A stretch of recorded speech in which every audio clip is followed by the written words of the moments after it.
At our son's first birthday party, my wife ordered a separate dish just for her assistant. Without a moment's hesitation, I messaged my lawyer to draft a divorce agreement. When she saw the papers, Victoria Blackwood laughed out of sheer anger. There were 100 dishes at the party, and you were fixated on the one for Julian. Can't you rein in that possessiveness of yours for once? Say what you will, I said calmly. I'm dead set on this divorce. When I returned to the banquet hall, my wife's assistant was occupying the seat that was supposed to be mine. He was wearing a suit in the same color scheme as Victoria's dress, carrying himself as if he were the man of the house. Assistant Reed and Ms. Blackwood really do make a handsome couple. Ms. Blackwood comes to work with him every day. They're probably already living together. The words from my colleagues reached my ears, and my heart felt as though it had been squeezed by an invisible hand. Seeing me return, Julian Reed apologized with a look of grievance. Sincere, it's all my fault. I was clumsy and spilled red wine on your suit. You're not mad at me, are you? Before I could respond, Victoria spoke first. I know exactly what you're like. Go sit at table 3. I ordered you a bowl of soup. Everyone praised Victoria for being so considerate to her colleagues. That young man just said his stomach hurt, so Ms. Blackwood ordered soup just for him. His shoe was rubbing his heel raw, and she put a bandage on it for him. Only Julian is lucky enough to have such a thoughtful woman. I smiled on the outside, but my nails dug deep into my palm. Victoria used to despise incompetence more than anyone. She once fired an assistant on the spot for a single typo on a name card. I hadn't seen this kind of patience from her in a long time, not even for me. Today's star is my son. Let's not talk about me, Victoria said coolly, offering no explanation. As the birthday celebration was about to begin, she stopped me from getting up. I forgot to tell you, I've already chosen Leo's godfather. Before I could react, Julian Reed placed a silver locket around Leo's neck. He planted a kiss on our son's cheek. From now on, I'm a father to Leo too. When he looked up, the challenge in his eyes was unmistakable. The rest of the ceremony was kept simple. Just as it was about to end, Victoria suddenly interrupted the proceedings. According to tradition, since he's being named godfather today, the ceremony isn't complete until Leo bows to Julian. Bows? I frowned. Leo is only 1 year old. Bowing could lead to suffocation or brain injury. Can you think before you speak? Victoria's tone was sharp. Is it that Leo really can't, or is it that you have a problem with my choice of godfather? It's all right, Miss Blackwood. I've already given him the locket, so we can consider the ceremony complete, Julian interjected. And the woman who had been arguing with me moments before immediately calmed down. May I say a few words of blessing for Leo? With Victoria's silent approval, the microphone was handed to Julian. My eyes swept across the table, and a wineglass with a residue of red wine stood out. Julian smiled, his eyes crinkling. I heard Leo was an IVF baby. Looking closely now, he really does seem to lack a bit of a human touch. IVF babies must be especially delicate. It must be tough on you, Sincere, taking care of him. Oh, by the way, does Leo know he came from a lab? A sharp crack echoed through the room. I had walked off the stage and slapped Julian across the face. The blow knocked his head to the side and his eyes welled up with tears. Another sharp crack. Victoria's face was cold. That's for Julian, from me to you. With that, she took Julian and left the hall. The room fell into a stunned silence. Forcing a polite smile, I announced, "Everyone, please feel free to eat." Back home, my left cheek was still throbbing with heat. After putting the baby to sleep, I lay on the sofa, feeling as if a piece of my chest had been carved out. It felt like my heart was being pounded by dozens of lemons, sour, swollen. Even breathing became difficult. It wasn't until late at night that the sound of the door opening broke the silence. Victoria reached out to touch my face, but I pulled away. I was wrong. Sincere. She knelt on the floor, gently brushing her face against my knee. But you hit him first, after all. Julian was drunk and talking nonsense. How could you take a drunkard seriously? She smiled at me, straightening up to brush her nose against mine. Will you forgive me? In the moonlight, I caught the scent of men's cologne on her collar. I picked up the agreement from the table and handed it to her, my voice heavy with exhaustion. Victoria, let's get a divorce. Divorce? Victoria's expression froze. She took the agreement and read it over and over. Once she confirmed I was serious, she threw the papers in my face.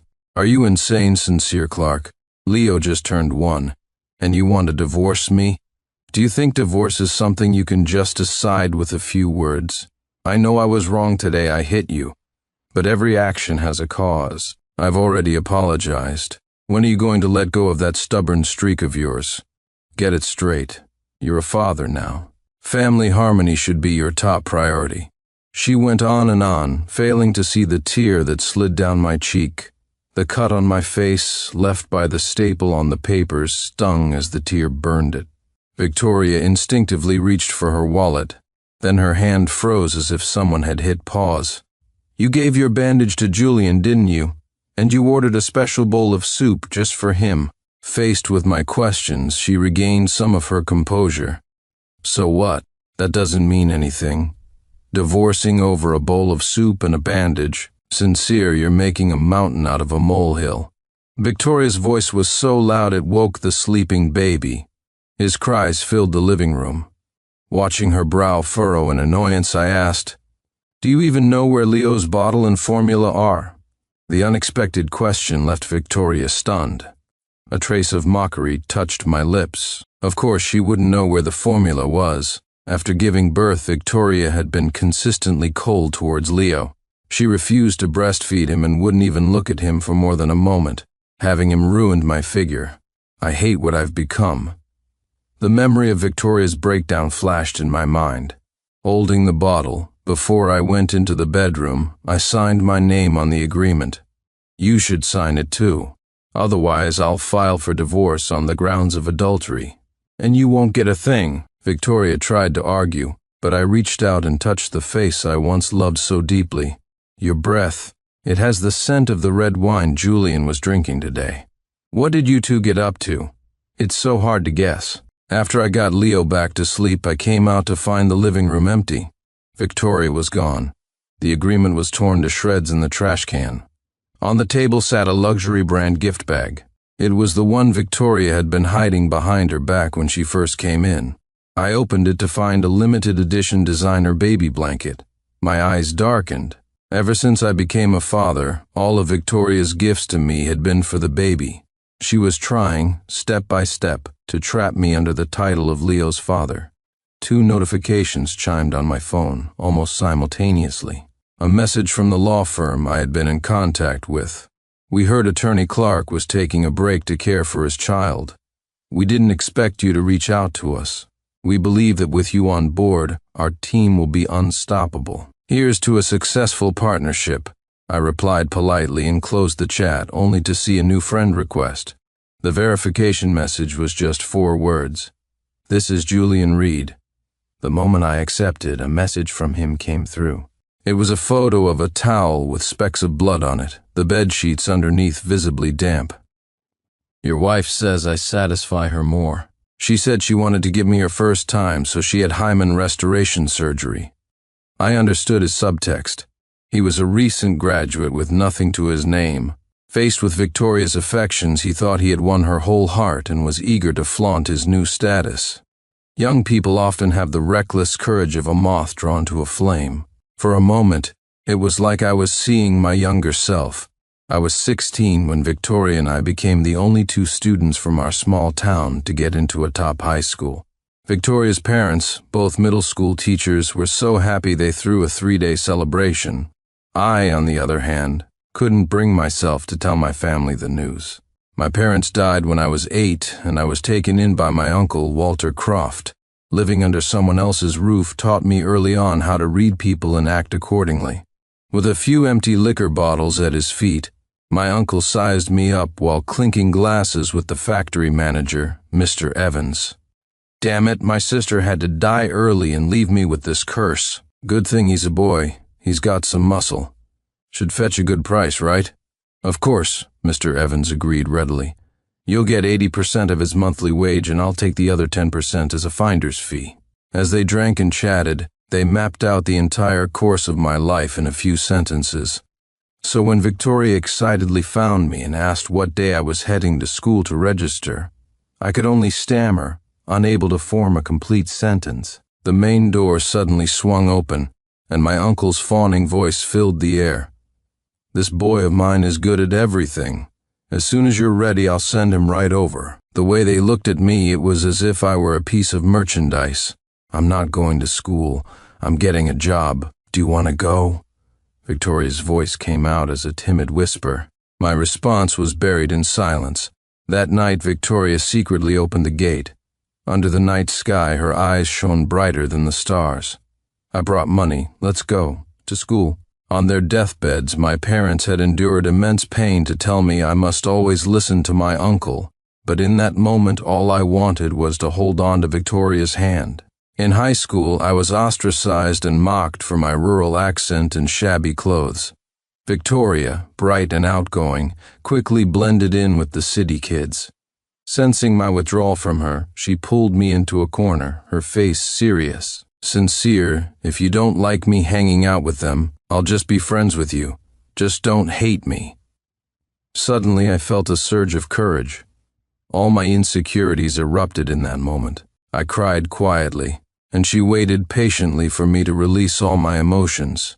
From then on, Victoria would always find me eating alone in a corner of the cafeteria.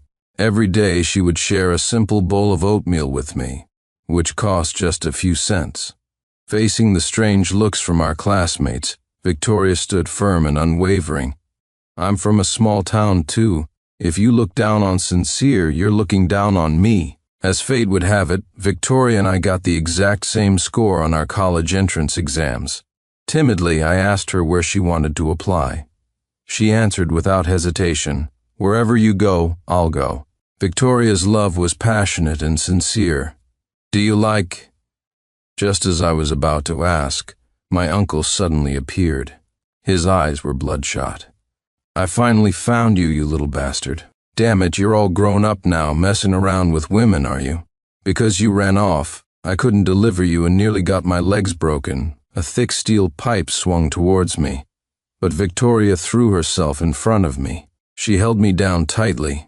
My vision was obscured, and all I could sense was the thickening smell of blood in the air.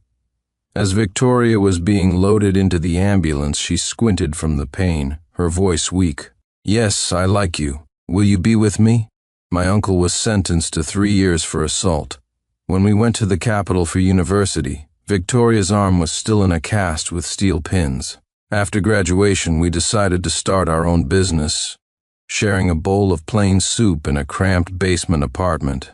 My courage was spent on that night we ran away, in that ambulance where she confessed, and during those years we struggled to build our company against all odds.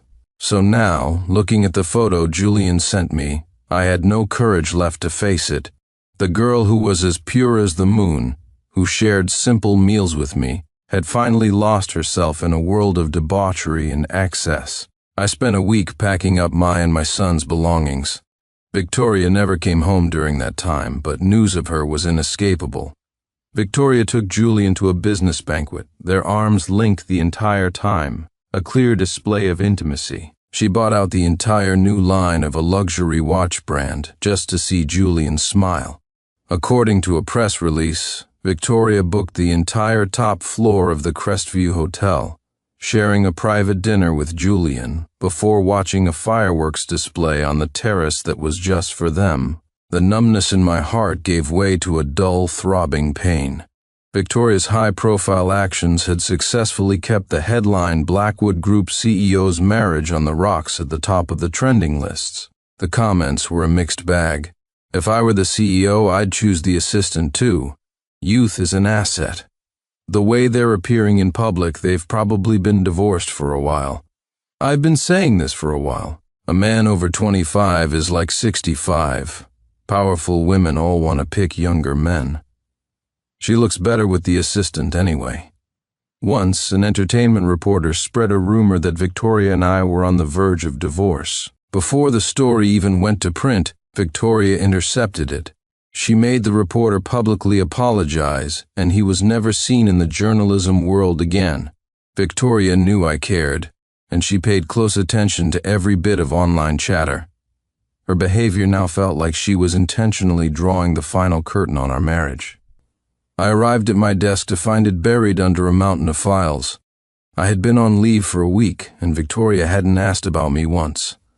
Pushing the files aside, I called my assistant. When the head of legal nameplate was hung around her neck, Sarah Collins' eyes widened.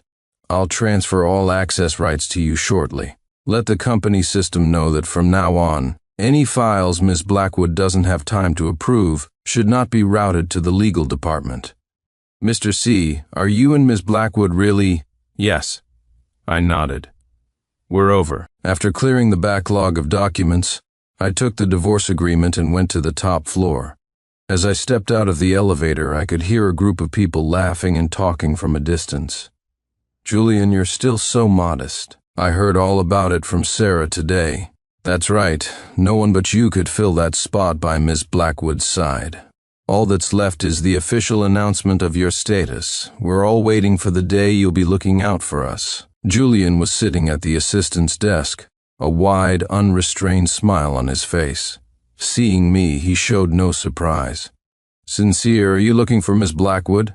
In just 1 week, Victoria's office had been filled with mannequins and men's formal wear. Julian smirked at me. "Ms. Blackwood is taking me to a gala tonight. I didn't know what to wear, so she had them send over the entire new collection for me to choose from. When our son was just born, I was stretched thin. Victoria's office was spacious, so I had cautiously asked if I could keep Leo's bottle and formula maker there.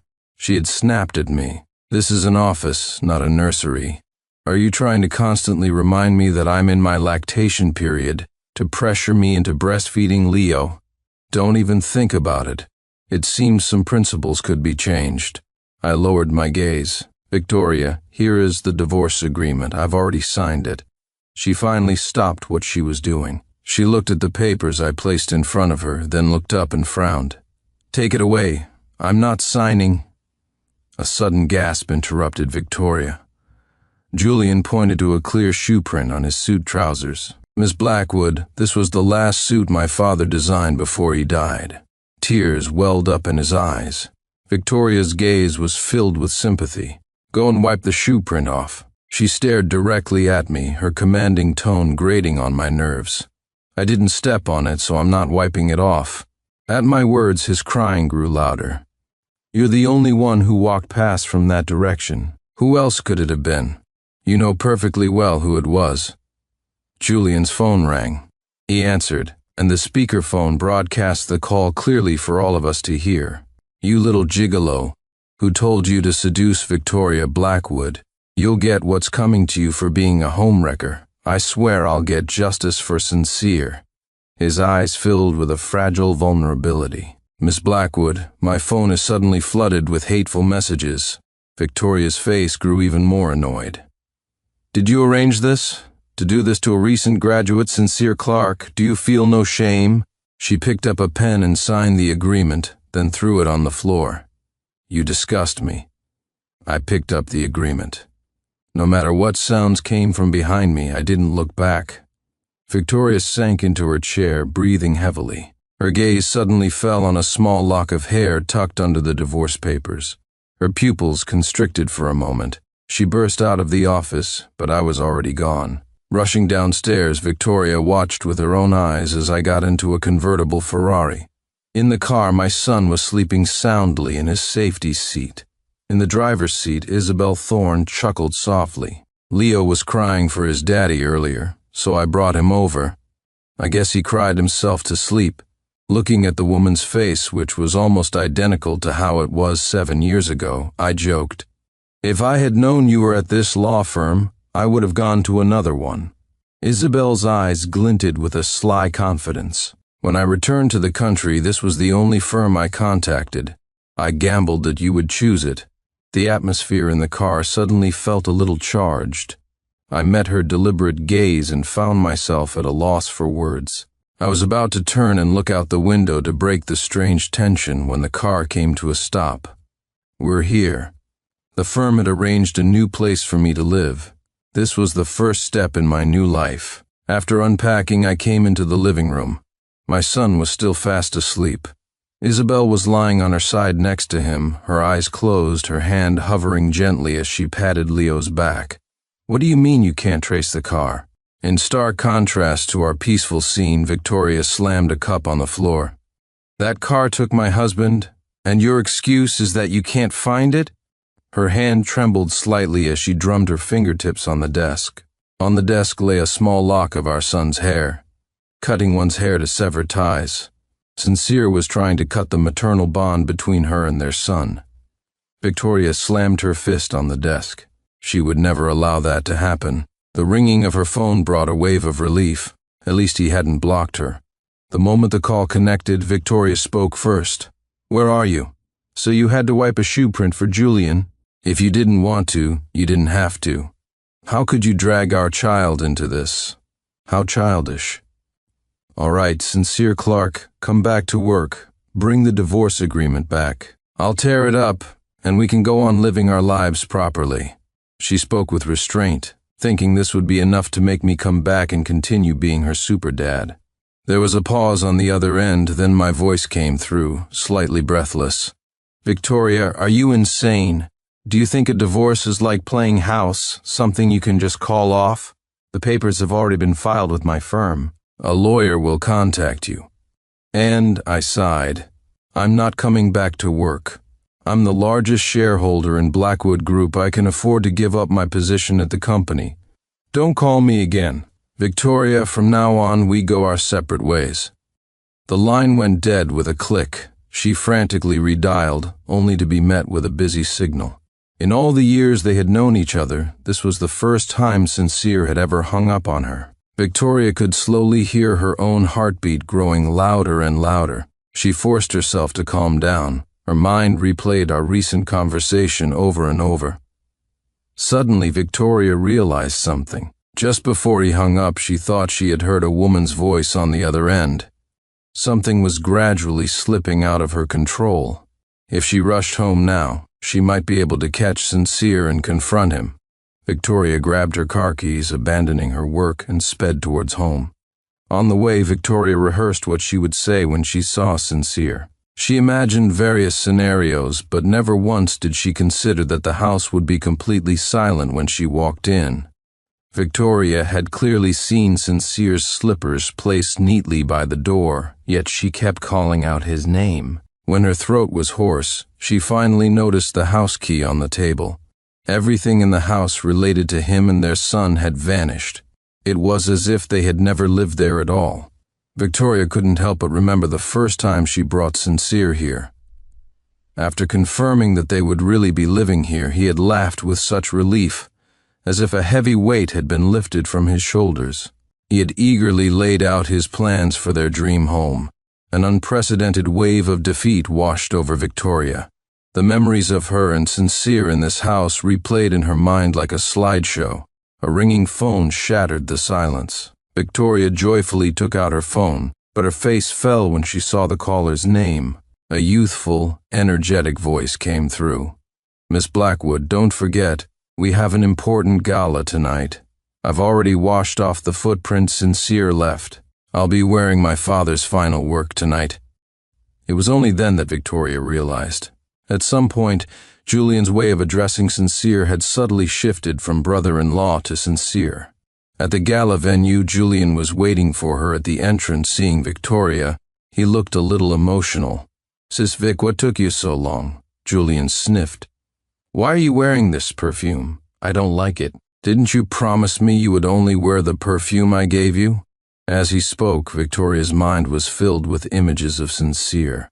Sincere had once saved up his salary for several months just to buy her a bottle of a discontinued perfume. How long had it been since she and Sincere had gone to work together? Victoria closed her eyes. Ever since Leo was born, Sincere's conversations were all about their son. Julian's appearance at that time was like a refreshing lime in a stuffy summer, a respite from her frustrating days. Julian was a short nap to stay energized during a long lecture, but she never intended to stray from the main path. "Sis Vic, are you not feeling well?" Julian's concerned voice was close to her ear, his face so near that to any observer it looked intensely intimate. Victoria took a step back. "Just a bit tired, it's nothing." When she and Julian appeared at the event, all eyes seemed to drift toward them. The rumors of their marital strife had been circulating for a long time, and Sincere was still nowhere to be seen by Victoria's side. A few business owners she was on good terms with came over. "Miss Blackwood, is this good news on the horizon? Aren't you going to introduce us?" A blush crept up Julian's face, and his grip on Victoria's hand tightened slightly. "Julian, he is—" Victoria's voice was like a rusty music box. "He is just my assistant." A voice from the stage microphone broke the slight awkwardness among the crowd. "Tonight, we're adding a special event to our gala, an auction. We have flown in a niche designer from Denmark, and she has brought her latest masterpiece." The curtain was drawn back, revealing a suit identical to the one Julian was wearing. The color instantly drained from his face, and he didn't dare look at the woman beside him. "Julian Reed." Victoria said his full name for the first time. "You said this was your father's final work?" "I'm sorry, Miss Blackwood. Please don't be angry." He put on an appeasing expression. "I was just afraid you'd look down on me for being a kid from a small town. So I lied and said my father was a deceased designer. I'll never lie again." It felt as though a large wad of cotton had been stuffed into her chest, making it hard for her to breathe. Victoria pulled her hand from his grasp and walked out to the terrace alone. A small town. Her eyes darkened as the memory of her first gala with Sincere overlapped with the present moment. It was their first invitation, and they were both a bit reserved. Everything at the banquet felt new and exciting. By the end of the night, they had barely eaten anything, busy making toasts the whole time. When it was over, they both dove into a street food market without a second thought. She loved Sincere. She had always loved him. They came from the same background, followed the same path. They were 2 points on the same line that could never be separated. She had just dozed off in their love. How had it come to this? Julian came out to the balcony, his eyes filled with tears, his slightly too small shirt revealing a well-toned chest. "Mrs. Blackwood, I was really wrong. I'll resign tomorrow. I won't come to the company anymore." When he saw Victoria's gaze land on his chest, he thought he was more than halfway to succeeding. Little did he know, a realization had just struck Victoria like a bolt of lightning. She had harbored selfish motives when she made Julian her assistant. He looked so much like Sincere in his college days. After that, the touch of their hands when he passed her documents, the slightly open collar when he bent down to pick something up, the faint scent of alcohol mixed with his deep eyes at social functions. Victoria wasn't blind to his little games. She was just too lazy to call them out. She had been indulging in the thrill of skirting the edge of morality and reason. Sincere, who had clawed his way up with her, couldn't possibly have misunderstood her intentions. He was just waiting for her to find her way back. He had given her 10,000 chances, and she had thrown away the 10,001st. Her heart skipped a beat. "You should resign. The company will give you the full compensation you're due. I'll have Linda contact you tomorrow." With that, Victoria turned and walked away on her high heels, not seeing the resentment and hatred in Julian's eyes. At the new law firm, Isabel pushed the door open. "Sincere, your ex-wife won't accept my friend request." She said it with a pained expression, like a sly fox draping herself over my desk. Leo was sleeping beside me. Making sure not to wake him, I shot Isabel a look. If she doesn't accept, then so be it. The divorce agreement is signed, everything is settled. Twirling a lock of my hair around her finger, Isabel looked at my son with a gentle expression. "Didn't I tell you to wait until Leo is a bit older before coming back to work?" I stopped typing. Since I have the time, I might as well get familiar with things. I'm not some kept man content to be fed. Hearing this, Isabel's fingers paused for a moment. Now that's the Sincere Clark I know and respect. Attorney Clark, an intern, knocked and entered. "There's a woman outside who's asking for you by name. Do you want to go see who it is?" I frowned. My location at this firm was supposed to be completely confidential. There was likely only one person who could have found me. Victoria was pacing restlessly in the guest room. When she saw me, she started to approach, then hesitated. Sincere, you're really here. When she saw the person behind me, Victoria felt a dizzying sense of vertigo, as if the floor had dropped out from under her. How is it you? Isabel looked Victoria up and down with a scornful gaze. Long time no see.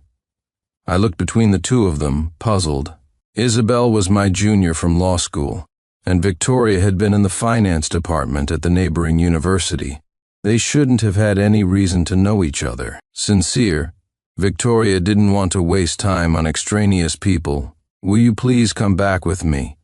The workload at a firm like this is so intense. How can you possibly manage with Leo?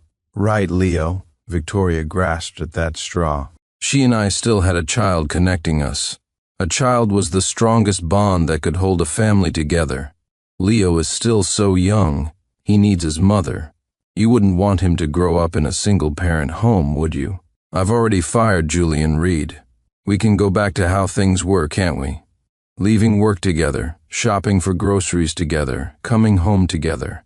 I sighed and sat down on the sofa. We can't go back, Victoria. I've lived through a broken family, so I know that pain. I will never let Leo experience that. Do you remember the day you came home from the hospital after giving birth to Leo? My sudden question flustered her. He was so small, and you wouldn't even hold him. In my arms, Leo was crying his heart out. And then Julian Reed showed up. That was the first time I ever met him. Have you forgotten? You once told me you would never hire a male assistant. Victoria's throat felt tight. She never expected me to remember every single one of these small details. You said I smelled of milk from feeding Leo all day, so I started sleeping in the study. Victoria, it seems you don't deserve this much love from me. Ignoring Isabel's presence, Victoria dropped to her knees. Come back with me, I'm begging you. Her face was a mask of humble pleading. This was the last thing I ever wanted to see. You broke your arm protecting me from my uncle's attack. Since then, I've never let you carry anything heavy, so you don't need to beg me now. Love isn't something you beg for. Victoria, let's just act with a clear conscience. I'll take the market value of my shares in Blackwood Group in cash. You can keep the stock. Isabel will have you sign the share transfer agreement in a moment. Don't come to the law firm anymore. As I left the guest room, I remembered the anomalies I had seen in some of the documents. If you still trust me, after you sign, go back to the company and look at the files yourself, especially the ones Julian signed on your behalf. Just after she signed the share transfer agreement, Victoria's phone began to buzz with a relentless stream of notifications. Miss Blackwood, it seems we've signed a large number of contracts without realizing it. They appear to be a partnership with Reed Enterprises. Do you recall this? Their recent supply chain has been extremely unstable, and many of our partners are demanding an explanation. Reed Enterprises. Victoria remembered Julian telling her he had a cousin starting a business, hoping she could do him a favor and help out. In her assessment, Reed Enterprises was too small, its production chain too undeveloped. It wasn't qualified to partner with her company. After she politely declined, Julian hadn't shown much disappointment. Then she thought of the signature stamp she had left in his care. A fierce, sharp look flashed in Victoria's eyes. She grabbed her coat and rushed back to the company. The moment she arrived, she was surrounded. Reporters, employees, and business partners. Where is Julian Reed? She thundered in her office. Linda, her new assistant, trembled slightly. You sent me a message yesterday telling him to resign. He completed all the exit procedures this morning, and has already taken all his things. It was only then that Victoria realized she had been caught in a perfectly laid trap. Within a day, news that Blackwood Group had collapsed spread like wildfire. Staring at the dozens of documents bearing her official stamp, Victoria's head swam.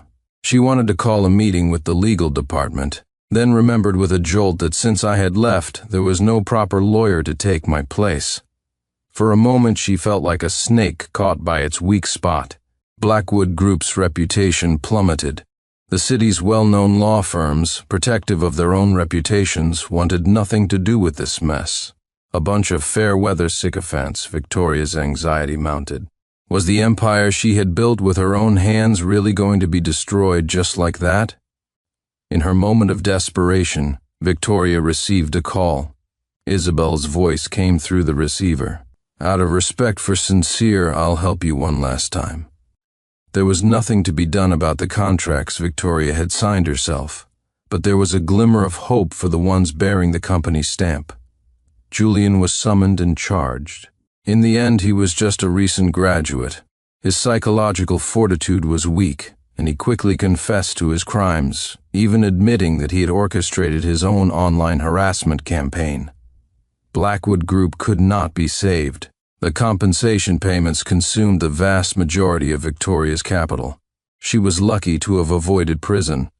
The day Victoria left the capital, I took Leo to the airport to see her off. In less than a month, she had lost a significant amount of weight. Her cheeks were slightly hollowed, her skin sallow.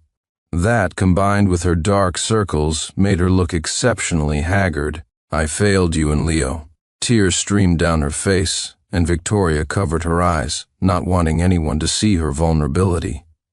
I didn't help you because of any lingering feelings from our marriage. I was afraid your criminal record would affect Leo. I know. Victoria clutched her plane ticket tightly. I won't show up again after I go back to my hometown. Before she left, she gave Isabel a firm pat on the shoulder. Don't forget what you told me. I hope you can keep the promise I couldn't. Isabel nodded. That's why I came back. On the way back to the city, I couldn't help but ask, when did you and Victoria meet? What promise? Isabel didn't answer directly. It's a secret. I'll tell you when the time is right. The airport was far out and the drive back was long. Isabel looked at my face, now asleep in the passenger seat. She would never tell Sincere. In college, she had confronted Victoria. You'd better treat Sincere right for the rest of your life. Because I'm always ready to take your place. Faced with Isabel's provocation, Victoria had dismissed it as the idle threat of a young girl. You won't get the chance. Sincere and I are going to be happy together forever. By the time she graduated, Victoria's business was a success, and we had become a model power couple in the business world. Faced with this reality, Isabel chose to go abroad. But when she saw the rumors of our marital split dominating the trending topics, with no sign of being taken down, she knew her chance had come. Sincere Clark deserved a better love.